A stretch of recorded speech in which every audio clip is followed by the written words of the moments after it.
Bonjour. Aujourd'hui, nous allons parler de la veuve dans le temple. Donc, c'est un passage qui se trouve dans Marc 12, versets 41 à 44. Puis Jésus s'assit en face du tronc. Il observait ceux qui y déposaient de l'argent. Beaucoup de riches y avaient déjà déposé de fortes sommes quand arriva une pauvre veuve, qui déposa 2 petites pièces, une somme minime. Alors Jésus appela ses disciples et leur dit : Vraiment, je vous l'assure, cette pauvre veuve a donné bien plus que tous ceux qui ont mis de l'argent dans le tronc.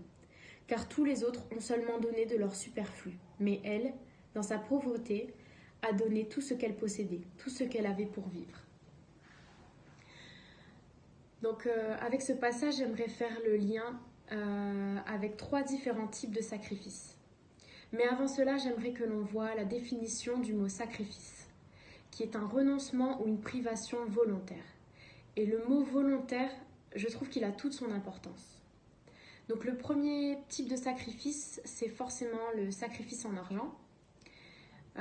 Pour remettre un peu dans le contexte, quand il y avait des veuves à l'époque de Jésus, elles n'avaient pas une condition financière facile. Elles n'avaient plus de revenus et normalement ce sont leurs familles qui s'occupent de les aider et qui prennent soin d'elles.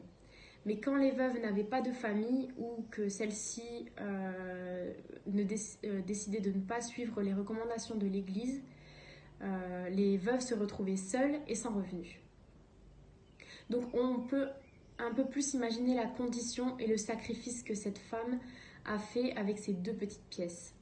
Elle a décidé de sacrifier le peu d'argent qu'elle avait pour Dieu. Elle a décidé de tout lui remettre. C'est un vrai geste de générosité. Et quand on regarde la définition du mot générosité, c'est une qualité qui dispose à sacrifier son intérêt personnel. Nous reconnaissons bien la veuve dans cette définition. En faisant ce geste, elle choisit de mettre Dieu à la première place et non pas ses besoins à elle. Au-delà de la générosité, je trouve que c'est un pas de foi. Dans le sens où, avec ces 2 petites pièces, elle aurait peut-être pu s'acheter de quoi manger ou avoir des vêtements. Mais on peut penser qu'elle a fait totalement confiance à Dieu et qu'elle sait qu'il va pourvoir à ses besoins. Il en est de même pour nous. Si nous décidons de volontairement sacrifier de notre argent pour Dieu, nous pouvons lui faire confiance, avoir foi en lui. Il va veiller sur nous, comme Jésus l'a dit dans Matthieu 6, versets 28 à 34, où il explique qu'il ne faut pas s'inquiéter de ce que nous allons manger ou de comment nous allons nous habiller. Il nous demande de mettre le royaume de Dieu en premier et toutes choses dont nous avons besoin nous seront données. Le deuxième type de sacrifice, c'est le sacrifice en temps. Ce temps sacrifié peut être le temps que nous passons à l'annonce de l'Évangile autour de nous, ou même de rendre visite à nos frères et sœurs en Christ qui sont malades ou qui ont besoin d'avoir de la visite et de prier ensemble. Tous ces sacrifices qui sont guidés par l'amour de notre prochain. Et nous savons qu'en prenant soin de notre prochain, c'est quelque chose que Dieu approuve et nous demande de faire. Les temps mis à part pour passer des temps spéciaux avec Dieu sont aussi un sacrifice. Quand on pourrait finir le film ou la série que nous avons commencé, ou que l'on pourrait dormir plus longtemps avant d'aller travailler, mais que nous décidons, que nous choisissons de sacrifier ces temps de loisirs, de repos, pour passer un temps spécial avec lui, c'est aussi une façon de montrer notre amour pour lui. En faisant le parallèle avec l'argent donné par les riches, Dieu ne veut pas forcément des 30 secondes de superflu de temps de notre journée que l'on a avant de dormir.